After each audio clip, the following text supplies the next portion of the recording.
Hi dears, BDS കോഴ്സുകളിലേക്കുള്ള മൂന്നാം ഘട്ട mop-up കൗൺസിലിങ്ങിനുള്ള allotment schedule പ്രസിദ്ധീകരിച്ചിട്ടുണ്ട്.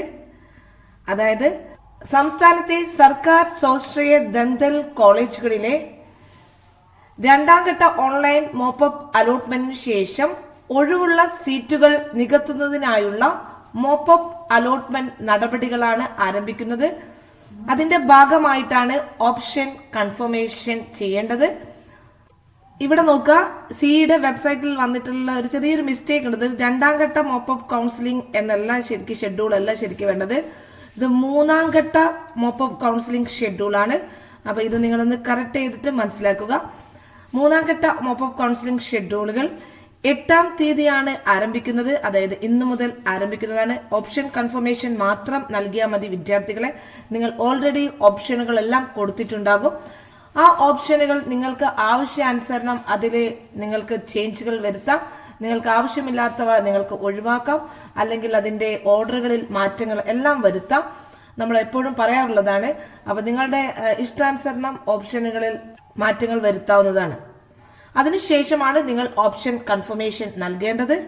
9-ാം തീയതിയോട് കൂടിയിട്ട് അതിന്റെ സൗകര്യം അവസാനിക്കുന്നതാണ്. ഓപ്ഷൻ കൺഫർമേഷൻ ചെയ്യാനുള്ള സൗകര്യം അവസാനിക്കുന്നതാണ്. ഇപ്പൊ മൂന്നാം ഘട്ട മോപ്പപ്പ് കൗൺസിലിംഗിന്റെ റിസൾട്ട് പബ്ലിഷ് ആവുന്നത് 10-ാം തീയതിയാണ് അലോട്ട്മെന്റ് റിസൾട്ട് വരുന്നത്. നിങ്ങൾക്ക് 11-ാം തീയതി മുതൽ 12-ാം തീയതി വരെ കോളേജിൽ പ്രവേശനം നേടാം. അതിനടക്ക് നിങ്ങൾ അതിന്റെ ഫീസ് കാര്യങ്ങളെല്ലാം തന്നെ അടയ്ക്കേണ്ടതാണ്. ഇതാണ് മൂന്നാം ഘട്ട മോപ്പപ്പ് കൗൺസിലിംഗിന്റെ ഷെഡ്യൂൾ.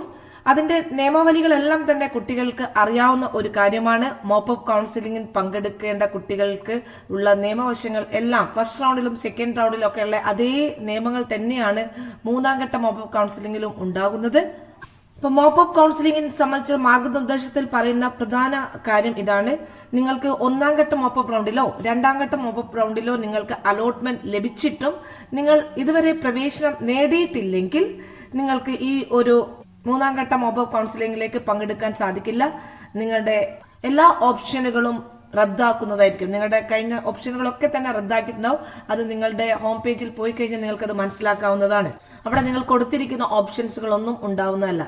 അതുപോലെ തന്നെ നിങ്ങൾക്ക് സ്റ്റേ വേക്കൻസി റൗണ്ടിലൂടെയോ അതായത് MBBS കോഴ്സിന് പ്രവേശനം നേടിയവർ, അതുപോലെ തന്നെ നിലവിൽ നിങ്ങൾ ഗവൺമെന്റ് ഡെന്റൽ കോളേജുകളിൽ അഡ്മിഷൻ നേടിയിട്ടുള്ള വിദ്യാർത്ഥികൾക്കും അതുപോലെ തന്നെ അഖിലേന്ത്യാ കൗൺസിലിംഗിലൂടെ പ്രവേശനം നേടിയ വിദ്യാർത്ഥികൾക്കും ഒന്നും തന്നെ മോപ്പപ്പ് കൗൺസിലിംഗിൽ പരിഗണിക്കുന്നതല്ല. അതായത് ഇപ്പോൾ നിങ്ങൾ ഗവൺമെന്റ് കോളേജുകളിലാണ് പ്രവേശനം നേടിയിട്ടുണ്ടെങ്കിൽ അതേത് രീതിയിലൂടെ ആണെങ്കിലും നിങ്ങൾക്ക് ഈ ഒരു മോപ്പപ്പ് കൗൺസിലിംഗിൽ പങ്കെടുക്കാൻ സാധിക്കില്ല. അതുപോലെ തന്നെ നിങ്ങൾ സെൽഫ് ഫിനാൻസിംഗ് ഡെന്റൽ കോളേജുകളിലാണ് അഡ്മിഷൻ ലഭിച്ചതെങ്കിൽ നിങ്ങൾക്ക് ഈ ഘട്ടത്തിൽ നിങ്ങൾക്ക് സർക്കാർ ഡെന്റൽ കോളേജുകളിൽ ഒഴിവുണ്ടെങ്കിൽ അങ്ങോട്ടേക്ക് മാറ്റം അനുവദനീയമാണ്. അപ്പൊ നിങ്ങൾ അത് കൊടുക്കുക. ഓപ്ഷനുകളിൽ ഗവൺമെന്റ് ഡെന്റൽ കോളേജുകൾ തന്നെ ഫസ്റ്റ് പ്രയോറിറ്റി ആയിട്ട് നൽകുക. നിങ്ങളുടെ ഒഴിവുകളിലെ കാര്യങ്ങളൊന്നും നോക്കേണ്ട, നിങ്ങൾ അത് കൊടുക്കുക. നിങ്ങൾ ഇപ്പൊ കൊടുത്തിട്ടുണ്ടാവുമല്ലോ, അതിലുള്ള മാറ്റങ്ങളെ വരുത്താൻ പറ്റുള്ളൂ. പുതുതായിട്ടുള്ള ഓപ്ഷൻസുകൾ നിങ്ങൾക്ക് ഉൾപ്പെടുത്താൻ സാധിക്കില്ല. അതുപോലെ തന്നെ ഒരു സ്വാശ്രയ കോളേജുകളിലെ NRI സീറ്റിൽ നിന്നും അതേ കോളേജിലെയോ മറ്റ് സ്വാശ്രയ കോളേജിലെയോ ഗവൺമെന്റ് മൈനോറിറ്റി സീറ്റിലേക്കും മാറ്റം അനുവദനീയമാണ്. അത് പ്രത്യേകം ശ്രദ്ധിക്കുക. അപ്പൊ പ്രിയ വിദ്യാർത്ഥികൾ ശ്രദ്ധിക്കുക, മൂന്നാം ഘട്ട മോപ്പപ്പ് അലോട്ട്മെന്റിന് ഓൺലൈൻ ഓപ്ഷൻ കൺഫർമേഷൻ നിർബന്ധമാണ്.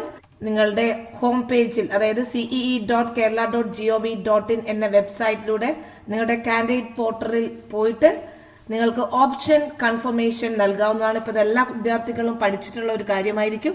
നിങ്ങൾക്ക് ആ മെനുവിൽ ക്ലിക്ക് ചെയ്ത് ഓപ്ഷൻ കൺഫർമേഷൻ ചെയ്യാവുന്നതാണ്.